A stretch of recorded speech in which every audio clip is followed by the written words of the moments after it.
Breaking news తెలంగాణలో municipal ఎన్నికల హడావిడి జరుగుతూ ఉన్నది. ఈ మేరకు Olga Times ground level survey నిర్వహించింది. మొత్తం 116 మున్సిపాలిటీలలో ఎన్ని మున్సిపాలిటీలు కాంగ్రెస్ పార్టీ గెలవబోతుంది అనే దానిపైన క్లియర్గా ఓల్గా టైమ్స్ సర్వేలో తేలిపోయింది. మొత్తానికి కాంగ్రెస్ జోరు కనిపిస్తూ ఉన్నది. దాదాపు 50 నుండి 60 మున్సిపాలిటీలలో మున్సిపల్ చైర్మన్లను కైవసం చేసుకునే అవకాశం కాంగ్రెస్ పార్టీకి ఉన్నది అని ఓల్గా టైమ్స్ సర్వే చెప్తా ఉన్నది. అయితే ఇక్కడ కొంత పోల్ మేనేజ్మెంట్ కానీ ఇంకా కొంత సమన్వయపరుచుకొని అక్కడ ఇంకా కాస్త కష్టపడితే మరొక 5 నుండి 10 సీట్ల వరకు గెలిచే అవకాశం కనిపిస్తూ ఉన్నది. అంటే ఈ లెక్కన చూసుకున్న 70 నుంచి 80% సీట్లలో కాంగ్రెస్ పార్టీదే హవా కనిపిస్తూ ఉన్నది. మొత్తం 116 మున్సిపాలిటీలలో 70 నుంచి 80% అంటే 60 నుంచి 65, 70% అంటే 60 నుండి 70 సీట్ల వరకు కాంగ్రెస్ పార్టీ గెలుచుకునే అవకాశాలు ఎక్కువగా ఉన్నాయనేది మనకు మన సర్వేలో అర్థమైపోయింది.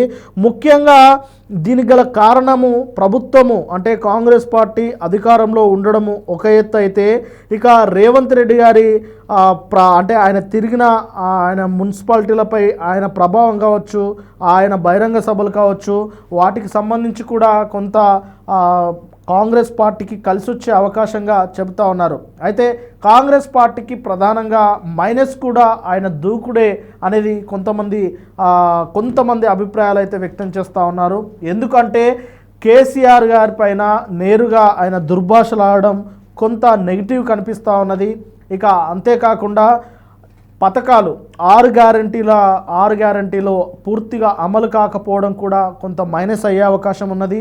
అలాగే ఇంకొన్ని కాంగ్రెస్ ఇచ్చిన హామీలో అలాగే రైతు భరోసా లాంటిది ఇప్పటి వరకు మున్సిపల్ ఎన్నికలు జరుగుతున్నా ఇప్పటి వరకు రైతు భరోసా వేయకపోవడము, దానికి సంబంధించి రైతు రుణమాఫీలకు సంబంధించిన కొంత మైనస్ అయ్యే అవకాశం ఉన్నది. అయితే వీటితో పాటు మెయిన్గా కాంగ్రెస్ పార్టీకి మైనస్ అయ్యేది నిరుద్యోగుల సమస్య.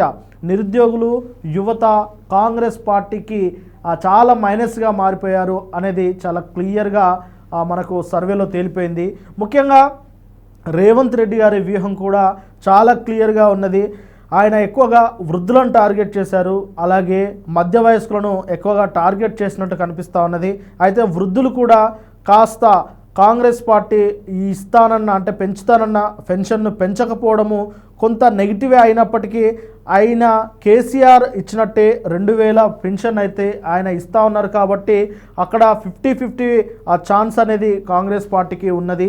అలాగే రైతులకు మెయిన్గా యూరియా కొరత, రైతు రుణమాఫీ, అలాగే రైతు భరోసా ఈ విషయంలో చాలా వరకు కాంగ్రెస్ పార్టీకి నెగిటివ్గా మారింది. ఇక్కడ మాత్రం 70-30గా రైతులైతే కాంగ్రెస్ పార్టీకి మొగ్గు చూపుతూ ఉన్నారు. 30% లేదా 40% మాత్రమే రైతులు కాంగ్రెస్ వైపుకు మొగ్గు చూపుతూ ఉన్నారు. ఇక్కడ కాంగ్రెస్ పార్టీకి కలిసి వచ్చిన విశేషం ఏంటి అంటే మున్సిపల్ ఎన్నికల్లో అంటే మున్సిపాలిటీలలో ఎక్కువగా రైతులు లేకపోవడం అనేది కాంగ్రెస్ పార్టీకి కలిసి వస్తూ ఉన్నది. ఎందుకంటే మున్సిపాలిటీలలో చాలా వరకు వ్యవసాయ కూలీలు తక్కువగా ఉంటారు, రైతులు తక్కువగా ఉంటారు. అక్కడ చిరు వ్యాపారస్తులు, చిన్న బిజినెస్లు అవే ఎక్కువగా ఉంటాయి, ఉద్యోగస్తులు ఎక్కువగా ఉంటారు. కాబట్టి ఇక్కడ రైతుల ఎఫెక్ట్ అనేది కాంగ్రెస్ ప్రభుత్వంపై రాష్ట్ర వ్యాప్తంగా పడుతున్నప్పటికీ మున్సిపల్ ఎన్నికల్లో కాస్త తక్కువ మోతాదులే పడుతూ ఉన్నది అనేది మన సర్వేలో తేలిపోయింది. ఇక అంతేకాకుండా కాంగ్రెస్ పార్టీకి ప్రధానంగా కలిసొచ్చే అంశాలు ఏంటి అంటే కేవలము అధికారంలో ఉన్నది పార్టీ అనేది ఒకటైతే రేవంత్ రెడ్డి గారి యొక్క ఆయన దూకుడు స్వభావం ఒకటి కలిసి వస్తూ ఉన్నది. వీటితో పాటు మున్సిపల్ ఎన్నికల్లో తమ అభ్యర్థులను అంటే కాంగ్రెస్ అభ్యర్థులను అలాగే మున్సిపల్ చైర్మన్ కాంగ్రెస్ అభ్యర్థి కాకపోతే వారికి నిధులు రావేమో అన్న ఒక భయం ప్రజల్లో ఉన్నది. అది దాదాపు 70-30% కాంగ్రెస్ పార్టీకి కలిసి వస్తూ ఉన్నది. అంటే 70% ప్రజలు దాన్ని విశ్వసిస్తూ ఉన్నారు కాబట్టి కాంగ్రెస్ వైపు ఎక్కువగా మొగ్గు చూపుతున్నారు అనేది మన సర్వేలో తేలిపోయింది. ఇక అంతేకాకుండా మున్సిపల్ అభివృద్ధి జరగాలంటే అక్కడ కాంగ్రెస్ పార్టీనే అధికారంలోకి రావాలి అని అక్కడ గ్రౌండ్ లెవెల్లో కూడా కౌన్సిలర్ అభ్యర్థులు చైర్మన్ మున్సిపల్ చైర్మన్ అభ్యర్థులు కూడా విపరీతమైన ప్రచారం చేసుకుంటా ఉన్నారు. కాబట్టి ఆ ప్రచారం అనేది కాంగ్రెస్ పార్టీకి ఎక్కువగా కలిసి వచ్చింది. ఇక వీటితో పాటు అధికారంలో కాంగ్రెస్ పార్టీ ఉన్నది కాబట్టి పోల్ మేనేజ్మెంట్ అంటే డబ్బులు పంచడము, అలాగే వారితో ఉన్నవారికి కార్యకర్తలకు బీరు బిర్యానీలు వారికి రోజువారీ కూలీగా వారు తిరిగినందుకు వారికి అవి పంచడం అనేది కాంగ్రెస్ పార్టీ అభ్యర్థులకు ఎక్కువగా కలిసొచ్చే అంశాలు. అంటే మొత్తంగా పోల్ మేనేజ్మెంట్ అనేది కాంగ్రెస్ పార్టీకి ఎక్కువగా కలిసి వస్తుంది. కాబట్టే దాదాపు 70 నుంచి 80% లేదా 60 నుంచి 75% వరకు మున్సిపాలిటీలను గెలుచుకునే అవకాశం కాంగ్రెస్ పార్టీకి ఎక్కువగా ఉన్నది అనేది ప్రధానంగా మన వోల్గా టైమ్స్ సర్వే చెప్తా ఉన్నది.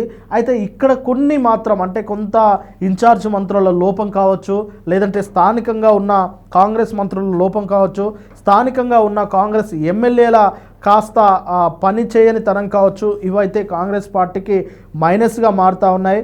అయితే కొన్ని జిల్లాల్లో మాత్రం బీజేపీ దూకుడుగా వ్యవహరిస్తూ ఉన్నది. ఇటు సిటీ అవుట్స్కట్స్ అంటే శంషాబాద్ లాంటి జిల్లాల్లో, అలాగే నిజామాబాద్, కరీంనగర్ లాంటి జిల్లాల్లో బీజేపీ పార్టీకి ఎక్కువగా కలిసి వచ్చే అవకాశాలు ఉన్నాయనేది మన సర్వేలో తేలిపోయింది. ఇక మిగతా ఉమ్మడి నల్గొండ, ఖమ్మం, వరంగల్ అలాగే వీటితో పాటు కొన్ని జిల్లాల్లో మాత్రం కాంగ్రెస్ పార్టీకి మంచి అవకాశాలు వచ్చే అవకాశం ఉన్నదనేది మన సర్వే చాలా క్లియర్గా చెప్తా ఉన్నది. మొత్తానికి కాంగ్రెస్ పార్టీ దాదాపు 60 నుంచి 70 మున్సిపల్ చైర్మన్లను, అలాగే 70 నుండి 75% వరకు ఆ మున్సిపాలిటీలను కైవసం చేసుకునే అవకాశం కనిపిస్తూ ఉన్నది. ఇంకాస్త పోల్ మేనేజ్మెంట్ అలాగే కాస్త అక్కడున్న లీడర్లను కావచ్చు, ఓటర్లను కావచ్చు కాస్త సమన్వయపరుచుకుంటే దాదాపు 5 నుండి 10% పెరిగే అవకాశం అయితే కనిపిస్తూ ఉన్నది.